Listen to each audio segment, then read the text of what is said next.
Terima kasih pimpinan, Bapak Menteri Dalam Negeri dan jajaran, rekan-rekan anggota Komisi 6. Mungkin saya mulai dari hal yang fundamental saja dulu.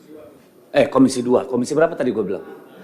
Ternyata gue udah kangen banget balik Komisi 6. Jadi gini Pak, bagaimanapun kan dalam sebuah perencanaan kan ada logical framework Pak. Itu kan basis kita membuat rencana, bukan ketersediaan anggaran. Ketika kita menyusun anggaran 2025 pada tahun 2024 kan berdasarkan logical framework yang kita susun. Sehingga indikator, asumsi, resiko, output, outcome semua kan bisa terjabarkan dengan baik.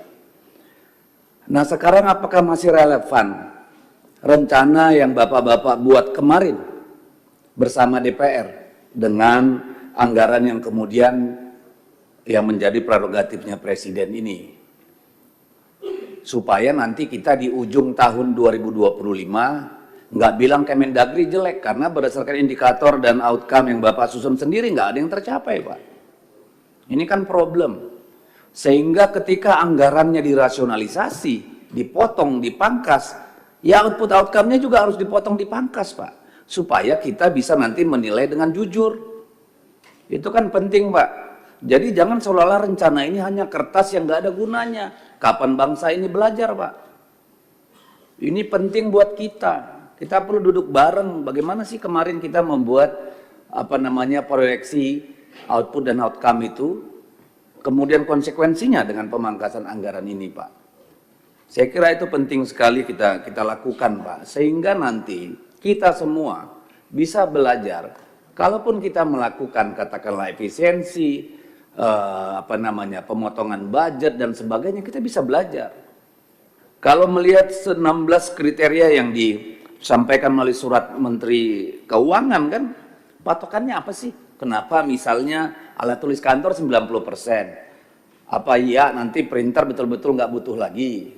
Terus kalau nggak ada printer di unit itu, lalu mereka harus kemana? Misalnya, kan nggak semuanya bolpen dan lain-lain gitu Pak. Jadi kita sebagai bangsa bisa belajar banyak dari proses-proses ini. Kan gitu Pak. Supaya Kementerian Keuangan juga ini mangkas sekian persen, alasannya apa? Konsekuensinya apa? Karena saya ambil contoh Pak, pagi ini saya mendapat serbuan WhatsApp dan juga di media sosial saya tentang dampak pemotongan ini. Ada surat dari Direktorat Jenderal di Kementerian Perhubungan itu terkait pemotongan semua jalur feri yang terkait tol laut Pak. Lah ini kan mukul rakyat langsung Pak. Untuk logistik, untuk sembako, untuk hasil produksi mereka. Misalnya rumput laut dan sebagainya Pak. Konsekuensinya langsung dirasakan oleh rakyat di bawah Pak. Yang pertama merasakan itu rakyat di bawah. Nah ini bagaimana memitigasinya? Kan di sini kemudian Kementerian Dalam Negeri harus duduk bareng dengan pemerintah daerah. Kalau menurut saya, kan harus lihat nih semua motong. Ini kan ngurus rakyat gitu kan. Kalau menurut saya nih kan harus Kementerian Dalam Negeri jadi jenderalnya nih. Jadi konduktornya Pak. Lalu bagaimana memitigasi ini? Kan gubernur sebagai wakil pemerintah pusat di daerah. Kan begitu logikanya. Tentu kan harus bersinergi Pak. Bagaimana dampak-dampak seperti ini kemudian bisa dimitigasi supaya resikonya seminim mungkin terhadap masyarakat maupun terhadap pertumbuhan ekonomi kita. Ini jangan sampai dilewatkan Pak. Kalau menurut saya. Karena kemudian nanti pertanyaannya, lalu yang ngurus rakyatnya siapa? Kalau di pusat semua bilang, ya kami dipotong. Mohon maaf, kami terbatas. Lalu provinsi bagaimana? Kabupaten gimana? Lalu rakyat hanya bisa teriak. Ini akan terakumulasi Pak, menjadi ketidakpuasan sosial Pak. Jadi tolong supaya ada langkah dari Kementerian Dalam Negeri, terutama nanti desa Pak. Supaya betul-betul nyambung tuh dari atas ke bawah. Ini sudah banyak disampaikan, saya apresiasi pencapaian Kementerian Dalam Negeri, penghargaan dan juga dari Badan Nasional Pengelola Perbatasan Pak. Yang tidak disampaikan pada kita, ada nggak sih masalah yang belum terpecahkan? Ada nggak lesson learn yang kita dapat dari tahun kemarin, Pak? Kan perlu, Pak. Ya kan, kalau kan nggak mungkin 100% keberhasilan, Pak. Di mana kita masih perlu ada ruang yang masih harus kita perbaiki, Pak, dalam pelayanan atau katakanlah kinerja dari kementerian kita dan lembaga kita ini, Pak. Kemudian yang ketiga, Pak, tadi saya menyambung yang sahabat saya sampaikan tentang nomenklatur anggaran desa itu, Pak. Memang ini keluhan selalu, Pak. Bapak juga mungkin sudah bosan mendengarnya. Dan saya ngalamin langsung, Pak. Wilayah saya itu wilayah pedalaman, Pak. Rakyat minta ambulans, saya kasih ambulans. Ambulans darat, ambulans air. Pelayanan kesehatan. Tapi namanya orang miskin di desa, Pak. Kita kasih ambulans, kita kasih mobil tangki air, kita kasih mobil mayat. Yang biayain siapa? Orang miskin. Anggaran desa bisa nggak sih, Pak? Karena kepala desa selalu bilang, nggak bisa. Lalu bagaimana? Kan nggak mungkin kita anggota dewan ini dipaksa terus, Pak. Dari mana, Pak? Harus nyolong kita kalau harus seluruhnya kita yang biayain. Ini kan harusnya negara, Pak.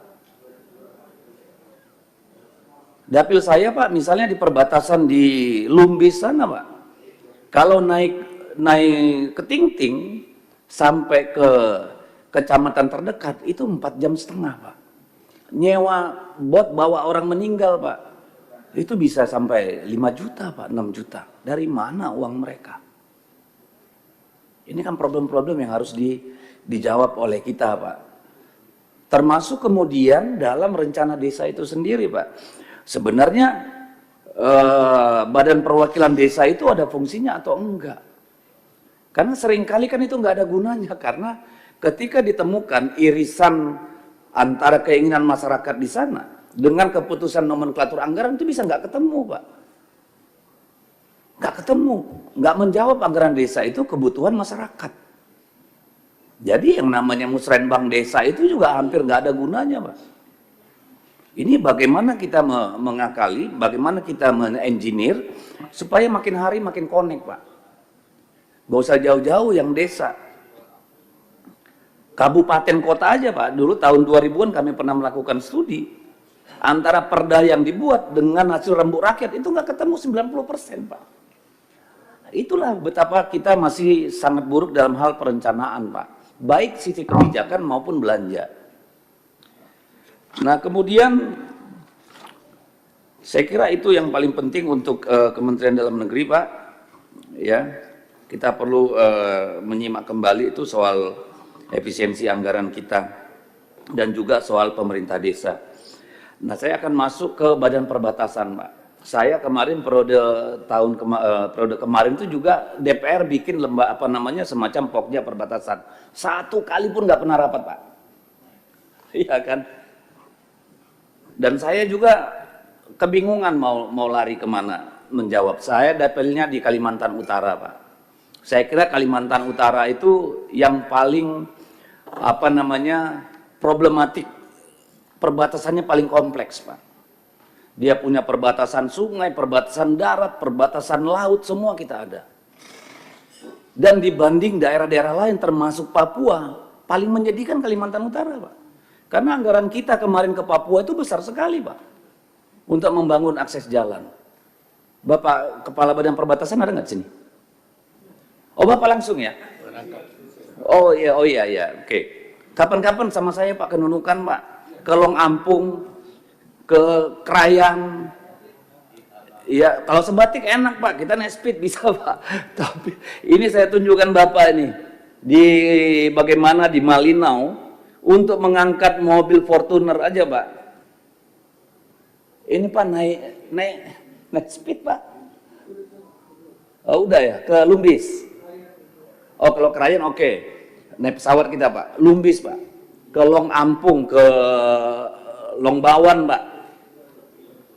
Ya, kalau jatuh ya udah.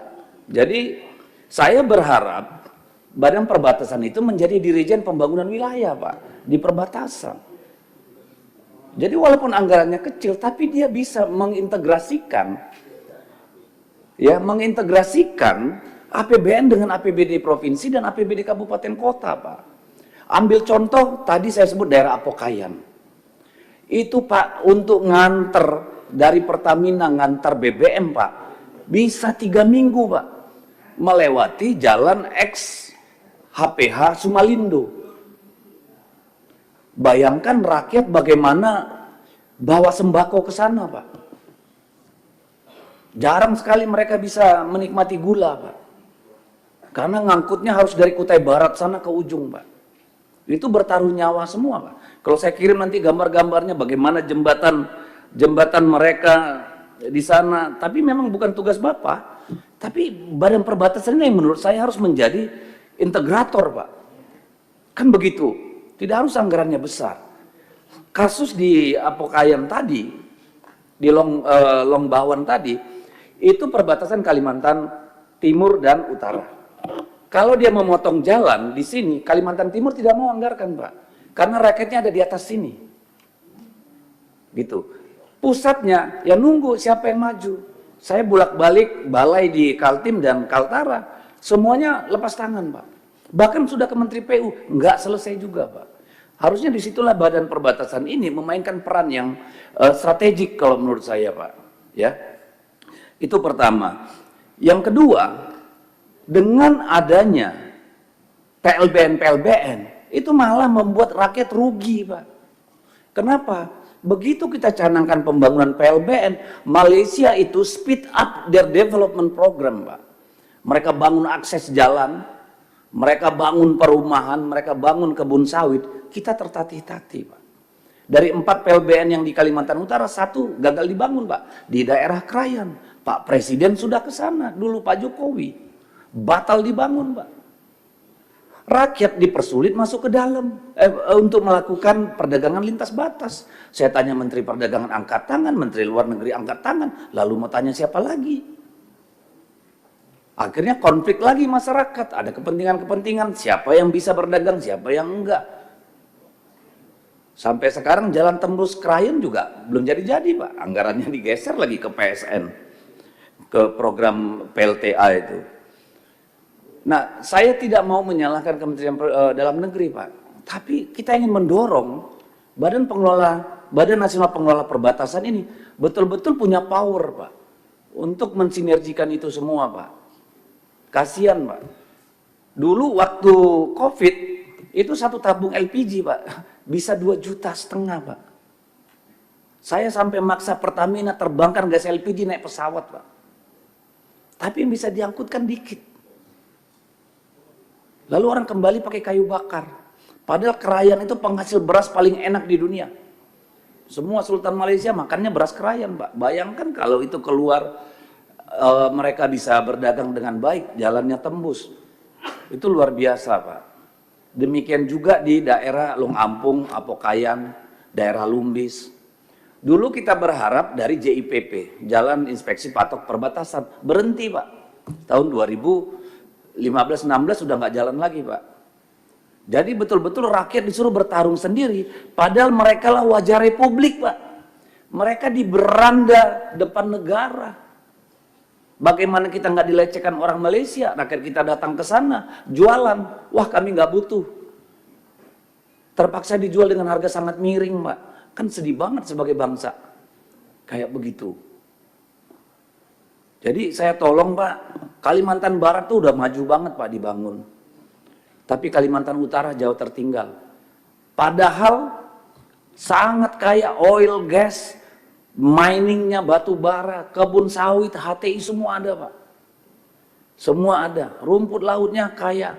Tapi mereka hidup sendiri tanpa campur tangan negara Pak. Sekarang harga rumput laut Pak itu di bawah Rp8.000, dari tadinya Rp16.000, Rp18.000. Apa nggak jerit? Utang di bank. Tambah lagi ini tol laut diputus oleh Dirjen Perhubungan Darat, Kementerian Perhubungan, matilah rakyat nih. Ini kan problem yang harus kita jawab.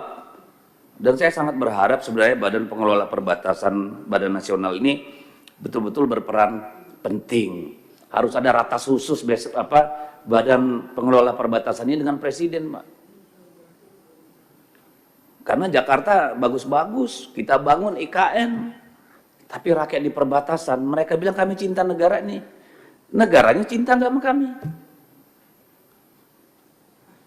Kan sedih, Pak. Kalau memang nggak mau diurus, yang namanya OBP itu udah kasih aja ke Malaysia. Kita nggak bisa ngurus rakyat kita. Kan problem kita ini. Tadi saya sampai lupa Pak, terakhir tadi saya mau ngomong. Terakhir Pak, saya berharap, ini kan rencana sudah lama. Daerah perbatasan itu, dulu waktu Perdana Menteri Malaysia datang, kalau nggak salah itu daerah penyangga itu dibatas lagi, belt itu, border belt. Katanya mau dibikin sawit atau apapun, itu benar nggak Pak? Kalau itu benar saya kira akan sangat membantu Pak.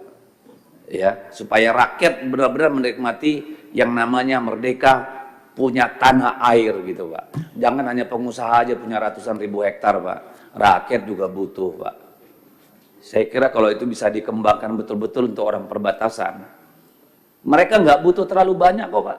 Orang di Krayan walaupun terisolir Pak hanya bisa dengan pesawat. Anaknya pada sarjana semua kok Pak umumnya Pak. Di Apokayan juga begitu. Mereka nggak mau ngemis. Yang menjadi tanggung jawab negara aja kerjakan deh. Gitu Pak Menteri. Mohon disampaikan pada Bapak Presiden, Menteri PU, Bappenas, Kemenkeu. Saya kira itu. Terima kasih pimpinan.